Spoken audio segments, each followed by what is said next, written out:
नमस्कार। आज के इस विश्लेषण में हमारे पास एक काफ़ी दिलचस्प ऑडियो स्रोत है।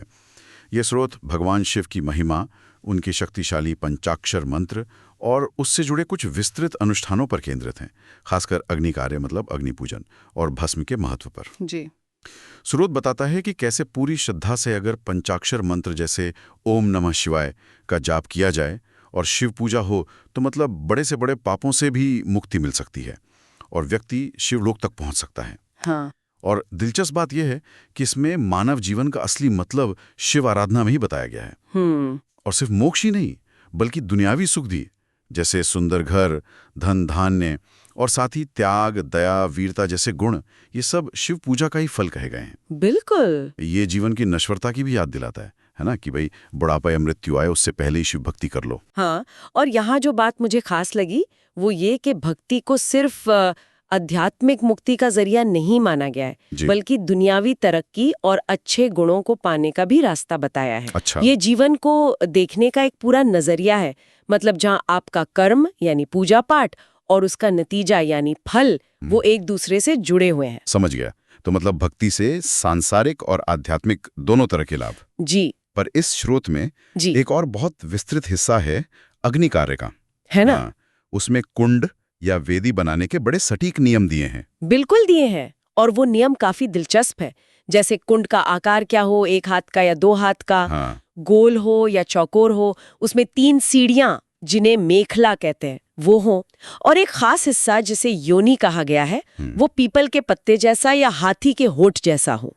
अच्छा। फिर अग्नि कैसे स्थापित करनी है, सूर्यकांत मणि से अग्नि लाएं या किसी और पवित्र तरीके से, फिर मंत्रों के साथ उसे स्थापित करें, ये सब बताया गया है। तो इसका मतलब ये समझे कि कुंड का हर हिस्सा, हर माप किसी न किसी मतलब ब्रह्मांडीय शक्ति से जुड़ा होता था। बिल्कुल ठीक समझे आप।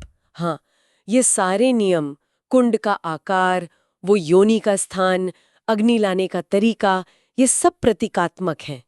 ये दिखाते हैं कि कैसे बाहरी क्रियाओं के जरिए आंतरिक शुद्धता और ब्रह्मांडीय ऊर्जा से जुड़ने का प्रयास किया जा रहा था। ये सिर्फ नियम नहीं थे, बल्कि चेतना को साधने और पवित्र ऊर्जा को सही दिशा देने के, क्या कहते हैं, उपकरण थे। इसमें शरीर के अंदर की अग्नि जो नाभि में मानी जाती है और बाहर की यज्ञ अग्नि, इनको एक करने की भावना भी है। अच्छा। और फिर आहुतियों के लिए भी बड़े सटीक नियम बताए गए हैं। हाँ, वो भी बहुत विस्तार से। जैसे यज्ञ की लकड़ी मतलब समिधा, वो कितनी लंबी मोटी हो, 12 अंगुल लंबी, कनिष्ठिका जितनी मोटी। जी। घी की धारा कैसे गिरे, दूर्वा दल सी पतली, 4 अंगुल लंबी।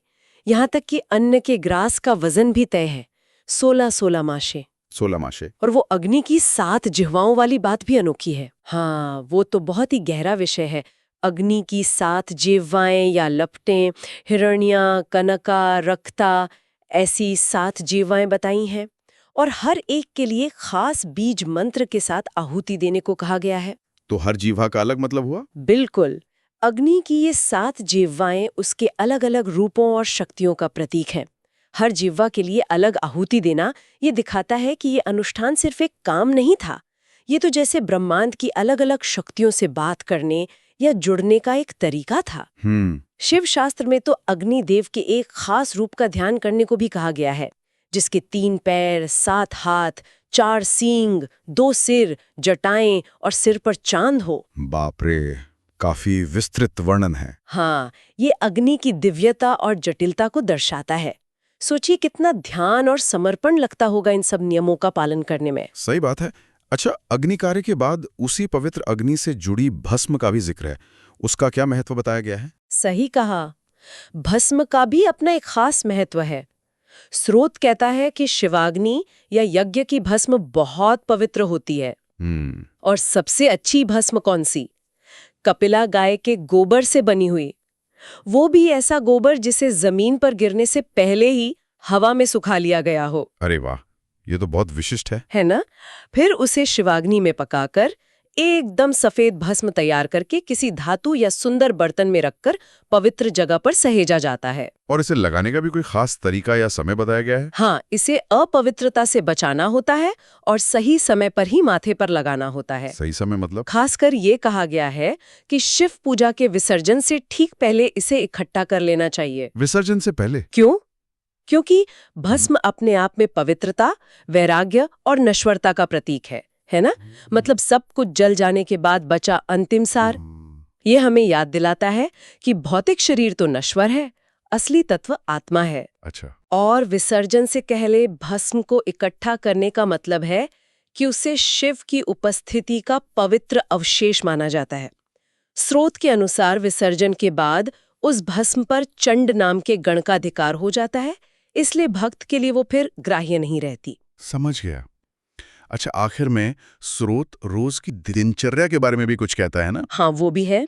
जैसे होम के बाद बलि कर्म करना, फिर विद्या और गुरु की पूजा करना, भूखों को खाना खिलाना और फिर खुद शिव को भोग लगाया हुआ प्रसाद रूपी अन्न ग्रहण करना। और कोई चेतावनी भी है शायद? हाँ, एक चेतावनी है कि जो हिस्सा चंड के लिए निकाला गया हो उसे नहीं खाना चाहिए। यहाँ तक कि रात को सोते समय और सुबह उठते वक्त भी शिव शिवा का ध्यान और पूजा करने की बात कही गई है। अच्छा।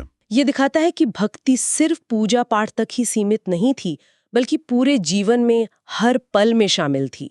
ये उसी समग्र दृष्टिकोण को पुष्ट करता है जिसकी बात हमने शुरू में की थी, है ना? बिल्कुल। तो ये स्रोत हमें पूजा पाठ और भक्ति की एक बहुत गहरी और विस्तृत तस्वीर दिखाता है। बिल्कुल। मतलब जहां हर छोटी से छोटी चीज का अपना एक मतलब है, अपना एक प्रतीकात्मक है। निश्चित रूप से। और ये हमें सोचने पर मजबूर करता है कि इस तरह की बारीक और प्रतीकों से भरी प्रक्रियाएं वो इंसान की चेतना पर और परमात्मा के साथ उसके रिश्ते पर कैसा असर डालती होंगी। हाँ, ये सोचने वाली बात है। और क्या आज के दौर में हमारी इस भागदौड़ भरी जिंदगी में इन प्रतीकात्मक कामों की कोई जगह या कोई प्रासंगिकता बची है, या ये सिर्फ गुजरे जमाने की परंपराएं बनकर रह गई हैं? इस पे विचार करना वाकई दिलचस्प हो।